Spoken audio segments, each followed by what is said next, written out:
امیر کا پہلا روزہ گھما-گھمی سے بھرے ایک چھوٹے سے شہر میں مسجد سے گونجتی اذان کی آواز رمضان کے پاک مہینے کی رونق کو اور بڑھا رہی تھی۔ اسی ماحول میں ایک ننھا لڑکا امیر بھی اپنے پہلے پورے روزے کا سنکلپ لے رہا تھا۔ حالانکہ اس کی عمر ابھی چھوٹی تھی، لیکن اس کا ارادہ مضبوط تھا۔ صبح سحور کے وقت اس کی ماں نے پیار سے اسے جگایا۔ کھانے کی میز پر کھجور، دودھ اور ہلکے کھانے کی خوشبو پھیلی ہوئی تھی۔ بیٹا، روزے کی نیت کر لو، ماں نے مسکراتے ہوئے کہا۔ امیر نے روزے کی دعا پڑھی اور فجر کی نماز ادا کی۔ صبح کی ٹھنڈی ہوا اسے مدرسے تک چھوڑنے آئی۔ وہاں اس کے استاد شیخ عبداللہ نے اس کی ہمت کی داد دی۔ آج تمہیں صبر کا سبق ملے گا امیر، انہوں نے کہا۔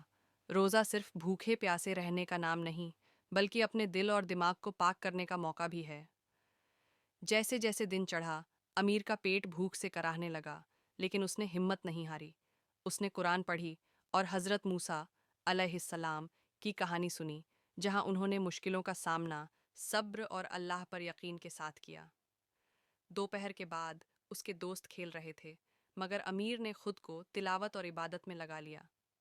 اسے احساس ہوا کہ روزہ صرف کھانے پینے سے دور رہنے کا نام نہیں، بلکہ اپنے جذبات اور خواہشوں پر قابو پانے کا بھی ایک ذریعہ ہے۔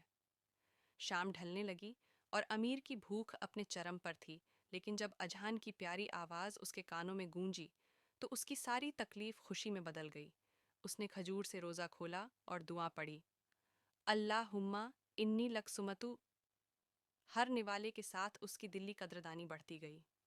رات کو تراویح پڑھتے ہوئے امیر کو ایک نئی سمجھ ملی۔ آج کا دن اسے دھیریہ اور آتم سنیم کا اصلی مطلب سکھا گیا تھا۔ روزے کی اس عبادت نے اسے سکھایا کہ اصلی طاقت صبر میں ہے، اور اصلی جیت اس انسان کی ہوتی ہے جو اپنے دل کو اللہ کی راہ میں مضبوطی سے لگائے رکھے۔